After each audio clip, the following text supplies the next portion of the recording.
il avait dit que c'était des cultures en sol ou quelque chose comme ça, ou en conteneur.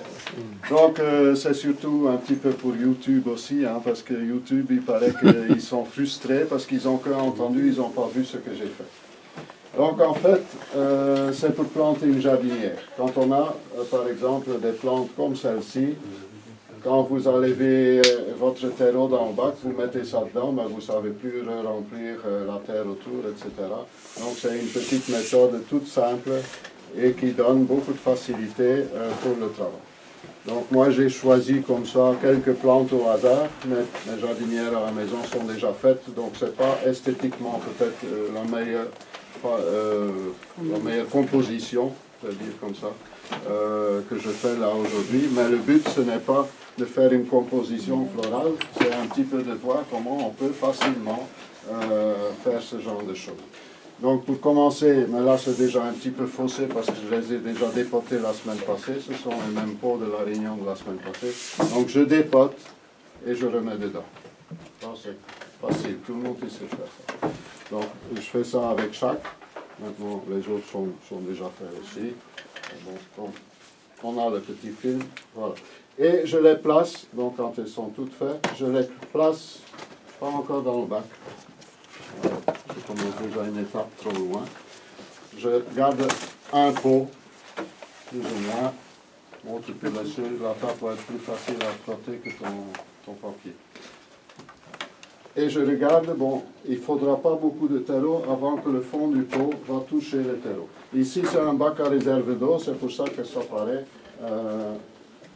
déjà fort haut. Mais je trouve que pour les jardinières, c'est quand même fort pratique de ne pas devoir regarder tous les jours pour arroser. Au moins, avec un bac comme ça, vous savez attendre, les arroser 1 ou 2 fois par semaine, ça dépend de la météo. S'il fait fort chaud, il faut peut-être 2 fois par semaine, sinon 1 fois par semaine, ça va très facilement. Donc, je mets un petit peu de terreau, de préférence dans le bac et pas trop par terre, dans le fond de mon bac, à ce que quand je dépose les pots, le dessus du pot vient à peu près en fleur de la hauteur que le terreau il va avoir quand le tout sera fini. Voilà. Maintenant, je vais remettre la plante dedans, dans le pot. Je remets les autres plantes avec le pot, là où ce que j'estime qu'il pourrait être placé. Voilà, ça c'est quelque chose qui va pendre, donc c'est un géranium qui va pendre. Donc je le mets plutôt du côté devant. Ça c'est un petit lierre terrestre, panaché, ça c'est un cruau, mais qui est très joli, donc voilà, pourquoi pas.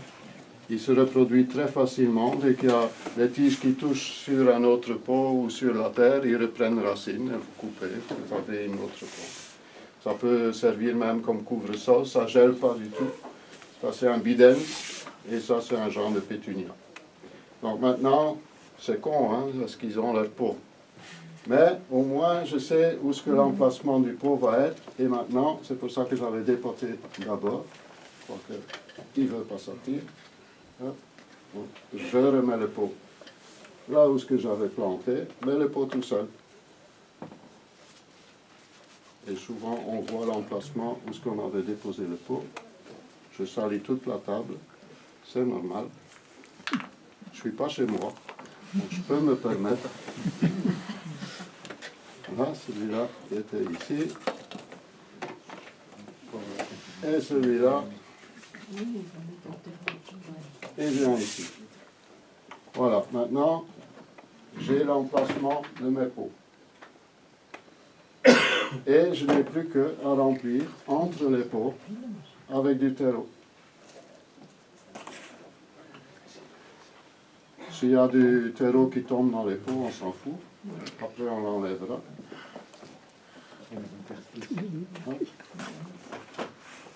S'il y en a par terre, je ne suis pas chez moi, on s'en fout. Hein, Gilbert? Moi, je mettrais de la terre partout.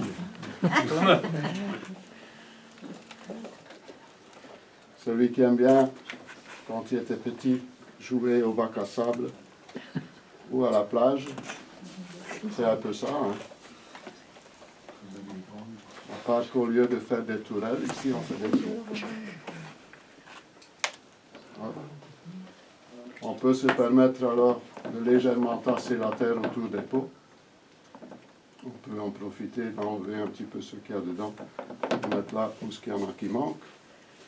On va aussi essayer, comme ici au bord, de mettre un petit peu de terre à côté. C'est ça qu'on ne sait pas faire quand la plante est dedans. Hein. On n'a pas d'aisance parce qu'on a les branches qui nous gênent. Voilà. Hop, on peut faire un petit peu. La pelle maison. Ça va aussi bien qu'une autre pelle la plupart du temps. Hop, encore un petit peu à côté. Donc, je tourne un petit peu pour que ça se compacte un petit peu, pour quand je tire le pot, voilà, je peux vider le terreau qu'il y avait dedans. J'obtiens le trou exact de la plante à mettre dedans. Donc, j'enlève le pot, je mets la plante à sa place, elle est faite. Et je ne dois plus commencer à croquer, à la massacrer pour savoir mettre mon terreau. Voilà.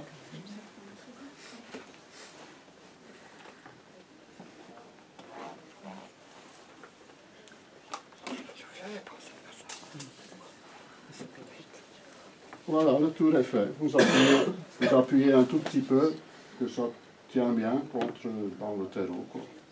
Et voilà, le travail est fini. Sans trop de problèmes. Alors l'avantage c'est quoi, Ignace? L'avantage c'est qu'on ne massacre pas les plantes. Hein. Parce que s'il faut commencer à soulever de tous les côtés pour savoir mettre du terreau entre les pots ou entre les plantes, on risque de tout casser. Quand c'est des plantes toutes seules, bon, c'est pas nécessaire de faire comme ça. Mais c'est surtout quand c'est quelque chose qui a déjà poussé. Et de plus en plus, les gens n'achètent que les choses qui sont prêtes et qui sont déjà belles. Dans le temps, on avait la patience, on achetait les plantes toutes petites ou on les semait nous-mêmes. Et à ce moment-là, on n'avait pas ce problème-là, ils étaient encore tout petits. Maintenant, dans le commerce, on les trouve même presque plus sans qu'ils soient déjà à maturité et qu'ils soient déjà en fleurs. Sinon, ils vont traîner chez eux pendant 1 mois ou 2 mois. Ça ne les intéresse pas. Ça doit partir. Ça rentre, ça repart. Maintenant, c'est comme ça. Bon, c'est peut-être pas la meilleure façon de faire, mais c'est comme ça. On doit évoluer avec son temps. On n'a pas le choix. Ou bien il faut semer, bouturer soi-même. Hein. C'est l'idéal. C'est pour ça que nous, on est là aussi quand même pour vous apprendre ces choses-là. Semer, bouturer, etc. Voilà. Et puis il y a certaines plantes qui est parfois difficile à enlever le terreau. Lorsqu'on a mis du terreau sur la plante, par exemple, je pense à un cactus, voilà, aller enlever le terreau qui est sur un cactus, c'est pas évident. Hein. Pour remporter les cactus, c'est l'idéal aussi. Hein. Bon, là, on les prend avec un morceau de journal et on met le pot d'abord en place, on prépare la terre et on n'a plus qu'à mettre le cactus. Sinon, on met de la terre, ça tombe dans les épines et on ne sait plus l'enlever. Il faut commencer à souffler avec un pinceau, je ne sais pas trop quoi, mais on a vraiment du mal à tout enlever. Voilà.